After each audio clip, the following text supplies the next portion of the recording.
سال 2024 کے پہلے سورج گرہن سے متعلق کچھ دلچسپ معلومات سامنے آ گئیں۔ سورج گرہن کا نظارہ کن ممالک میں کیا جا سکے گا؟ پاکستان میں اس کا مشاہدہ ممکن ہے یا نہیں؟ تفصیلات بتا دی گئیں۔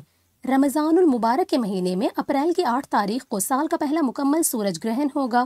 سورج گرہن کا مشاہدہ شمالی امریکی ممالک جیسے میکسیکو، امریکہ اور کینیڈا میں کیا جا سکے گا۔ امریکہ میں مکمل سورج گرہن کا مشاہدہ کیا جائے گا اور اگلی بار اسے دیکھنے کے لیے خطے کے لوگوں کو اگست 2044 تک انتظار کرنا ہوگا۔ سورج گرہن کا آغاز میکسیکو سے ہوگا، جہاں سے شمال مشرقی سمت میں امریکہ کی جانب سے سفر کرتا ہوا کینیڈا کے مشرقی صوبوں میں اختتام پذیر ہوگا۔ ایک تخمینے کے مطابق صرف امریکہ میں ہی 3 کروڑ 30 لاکھ افراد سورج گرہن کا مشاہدہ کر سکیں گے۔ 8 اپریل کو سورج گرہن کا آغاز پاکستانی وقت کے مطابق 9 اپریل کی شب 12:07 پر ہوگا اور اس کا اختتام 1:46 پر ہوگا۔ سورج گرہن کی وجہ سے امریکہ کے بیشتر علاقوں میں اندھیرا چھا جائے گا۔ اس حوالے سے سینکڑوں اسکولوں میں تعطیل کا اعلان بھی کیا جا چکا۔